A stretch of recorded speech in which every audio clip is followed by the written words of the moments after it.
Yo, what's up? This is your boy Jeremy Gibson, and this is Setting the Table with Ace. Listen, she's really your host, but I'm your... You're the producer. Yeah. Producing, but I'm also introducing. Yes. Listen, I kind of got a little rhyme, you feel me? Call me Father Goose, you feel me? No. Not Father Goose. I don't know if that was even relevant. I was just rhyming, Okay. like Dr. Seuss. Kind of saw where you're going with That's that. what I meant to say, not Father Goose. Whatever, it doesn't matter. Okay. So at the beginning of 2021, here we are. Here we are. Height of the pandemic. On a Clubhouse convo, right? Of probably thousands of convos, right? Yes. Constant notifications, right? This particular conversation surrounding music, in particular gospel music in the Bay Area, I heard you making some incredible responses, right? It was just one of those like open forum type things. And I remember hearing the things that you were saying, and I was just like, wait, where is she?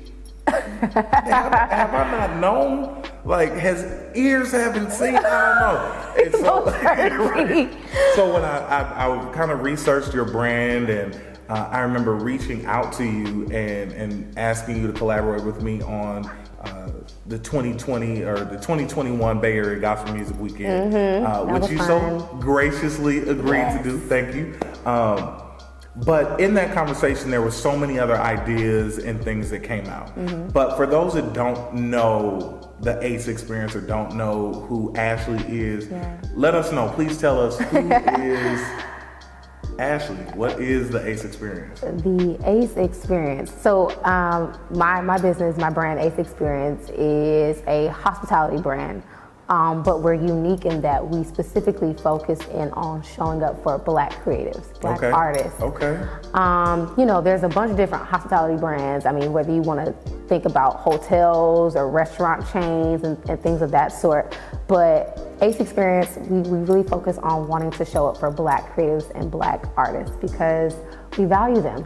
We value them. I love that. And since I knew that, you know, I went to Target and picked up some Black Girl Magic wine. Come you through. Feel me? I see My wife put me up on the Black Girl Magic wine. She did. Okay. Shout out to Koya. Hey, girl. That's my girl.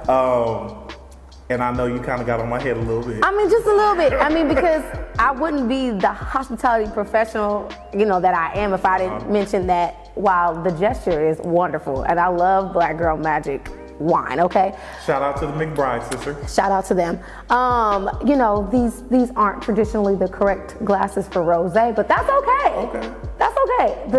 It's the intent, the Listen, thought I'll be that drinking counted. lemonade out these cups. Hello? All the Well, shout out to Black Creativity, which we will be doing all night. All night. All night. Go ahead, get you a sip. So let me ask you this.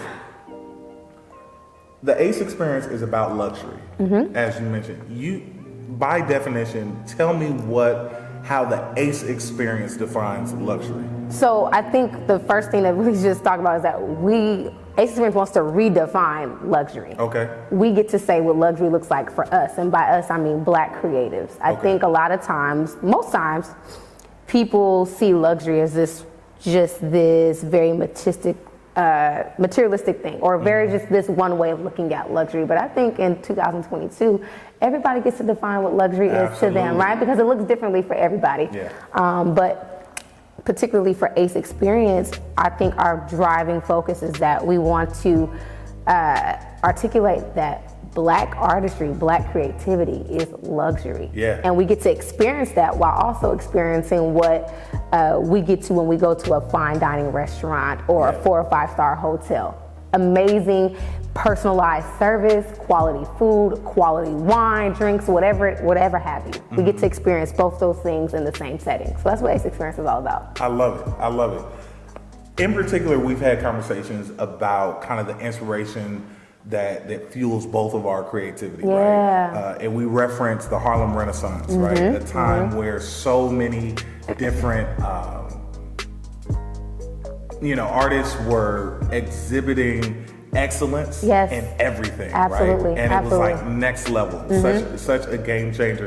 And I kind of feel like even, in a weird political climate and a weird social climate, we are kind of going back to that where people, we have artists, visual artists, we have music artists, we have culinary artists, we have the whole spectrum. That are kind of reigniting the fire and the flames of creativity. Yes. So I want to ask you, what inspires your art in this moment and this time? It's everything that you just said. I think it's so funny that you brought up the Harlem Renaissance. I mean, because we've had conversations about this, and I've told you that I wanted the ACE experience to feel like a modern day Harlem Renaissance. Yeah. Some of my closest friends and my peers, associates are amazingly brilliant Black creatives. Like I've had them.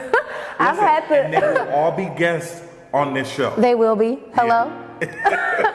But I've had the privilege, and I use the word privilege because I think it really is a privilege to be able to have friends and peers, family who say, I want you to be a part of this creative process or this project.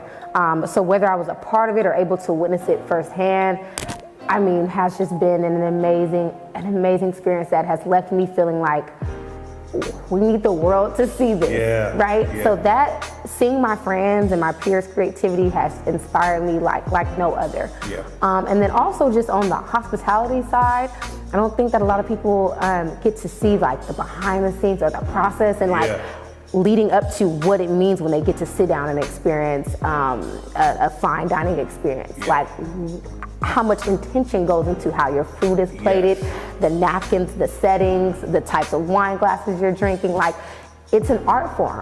It's an art form. Everything about it is intentional. Absolutely. So I think being in the hospitality industry for over 10 years, I have been I fell in love with it. And I was like, this is art. People might not recognize it or realize it, but it's really art. So being able to experience art from that side, and then also as a creative outside of hospitality, this is what sparked ACE experience. Yeah, because I feel like we can experience both these things in real time at the same time. Absolutely. Yeah. So we'll go over a little bit to feature one of our local culinary artists. Yes. The brand is Crumble and Whisk. Okay, Crumble and Whisk. Yeah, yes. A little dessert situation. Come on, little dessert situation. I love food. Let me clear it up. We about to eat when they not dessert forks. Okay. Okay, so I don't want you looking at me sideways. Okay, I won't look at you sideways. But listen, this is a Black-owned brand out of Oakland, Crumble and Whisk Pastries. We want to shout out to the creatives that exist within our community. Yes. So if y'all are out there and y'all want us to feature your brand or your work, your product, whatever it is, aceliveshow@gmail.com. Hit us up. But this is a cheesecake sampler, and we just go taste a little bit of this cheesecake. You feel me, real quick? As we talk and drink some rosé. Come on, come through. So, I don't know. Goodness. So it's like a chocolate chip cheesecake, raspberry. We're just gonna dig in? Yeah. Okay, let's see. Go on ahead. Oh my gosh. Oh, that's it. Hold on. It's like a lemon raspberry right here. Oh my God. Hold on. I'm with it. I mean, I can eat this by myself. I don't need no help. We probably will. But listen, I need y'all to support all the creatives out there because she's tearing this up right now. It's a journey, right? Being a creative. Absolutely. And walking through this path of that's filled with challenges and all that stuff. We'll tear all this stuff up later. But thanks to our PA for stepping up and bringing this over to us. Right. Thank you so much. We love you. But Ash, let me ask you this question. What do you feel is the most important, or one of the most important things in artists making their art transformative? Authenticity. Okay. I mean, what better gift to give the world than to give them who you really are. Yeah, your true self. Your true self, right. Absolutely. I mean, in the year of 2022, there's so many different ways to give your art to people, to share your art with people. And I think no matter how you decide to go about that, you find the people who your art is for, people who appreciate it, and you're authentic in that. Yeah. And I think that's all that matters. Whether it's 100 people, 1,000 people, 100,000 people, or 1,000,000 people, whether you're us right here talking or you're Kanye, it don't matter. Facts. Be authentic, be you. Find the demographic of people who really appreciate, who value your art. Yeah. And I think you're good to go from there. Yeah. That's what I think. And you mentioned Kanye. And we've had conversations about this. Kanye, Gemini. You tell me, because you brought it up, and I think you articulated it very well in a conversation that we had, where you said Kanye. He just.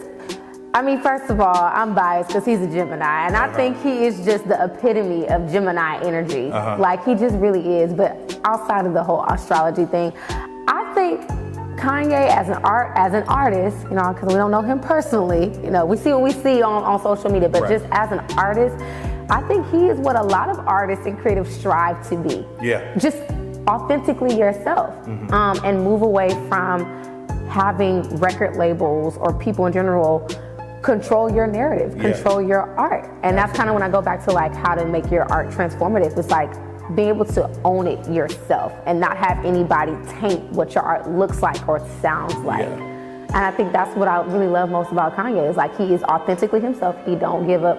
Yeah. You gonna get this art, you gonna get it the way I wanna give it to you, and that's that.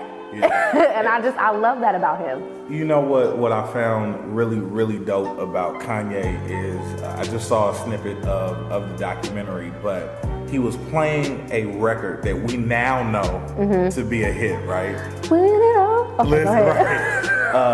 All Falls Down, right? Come on. We know that, right? Yes. We know that song. It's a hit. But before it became a hit, right, he's playing it for record label execs. And nobody was messing with it. Nobody, you know. And how often do we look for validation or approval for the thing that we've passionately pursued and created? Right. And the validation doesn't come. Right. Right. What if Kanye gave up in that moment? What if? What if Kanye said, well, if they're not paying attention to this, like, you have to have so much confidence in your own gifting, your own art, your own, whatever you put out, like, whoever made this, you know? Right. Somebody, I don't know who made this, and they didn't know it was going to end up on our table of our show. And somebody's dining room table. Hello, somebody. You have to be crazy enough to believe in yourself. Like, you really do. You really do. I feel like something that I constantly drive home within myself and my friends who are creators is like, God didn't put it in you for no reason. Right. Like, it's he placed it there.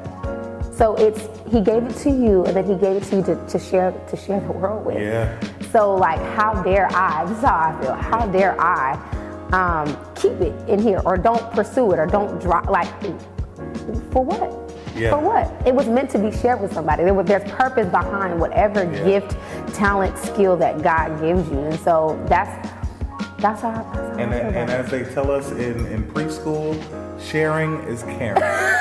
Yes. You know, you gotta be some selfish something to hold to hold in all that you have. This is a family show, but it's not a family show. You can cuss if you need to articulate yourself. But listen, don't hold in the very thing that you know is burning in you to be released, right? Absolutely. So those challenges, of course, as all creatives, we all deal with the insecurity, we deal with the fear, we deal with the lack of confidence, we deal with all of that, but the beauty in it is overcoming it, right? Yes, absolutely. How do you as a creative overcome those moments or those challenges? Man, I'm not gonna say how I'm overcoming them. Like, it's present time. Like, I think being a creative, especially now with social media, where you feel like, maybe for lack of a better term, competing with other creatives, or you feel like it's just social media is saturated with all different types of creativity, and like a lot of people are doing the same things that you're doing. And sometimes I think that creates, like you said, doubt, fear, like, well, are they gonna receive what I'm trying to put out the same way? Or just, there's all different type of conversation, narratives, stories we create in our head.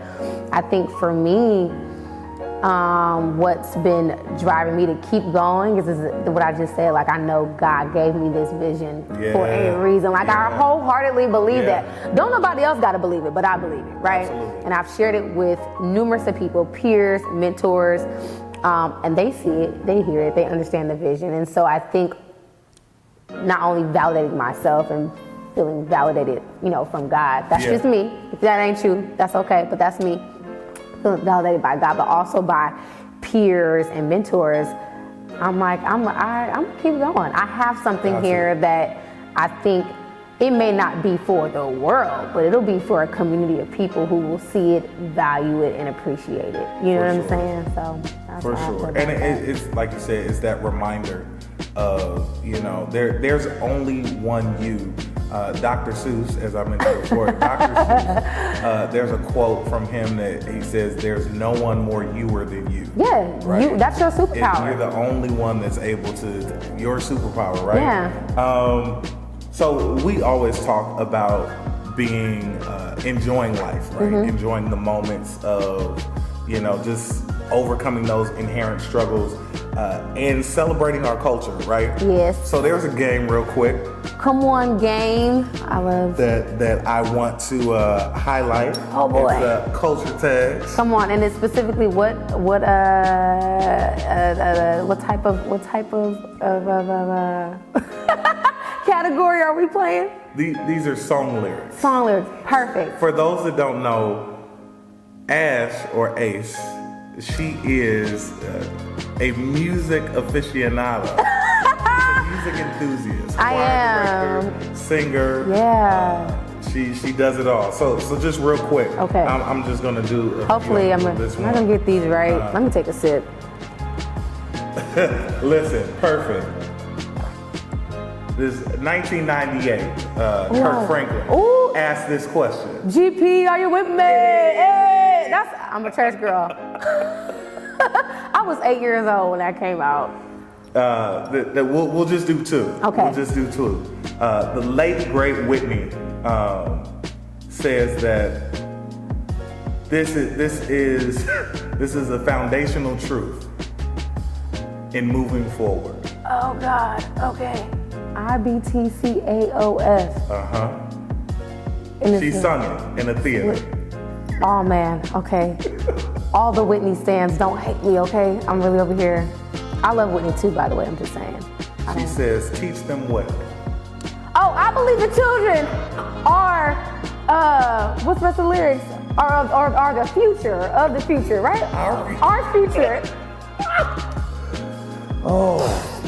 I got it right, y'all. And speaking of the future, I need y'all to tune in next Sunday. Next Sunday, yes. Listen, on the same YouTube channel. Yes. And join Ashley Cooper, Ace.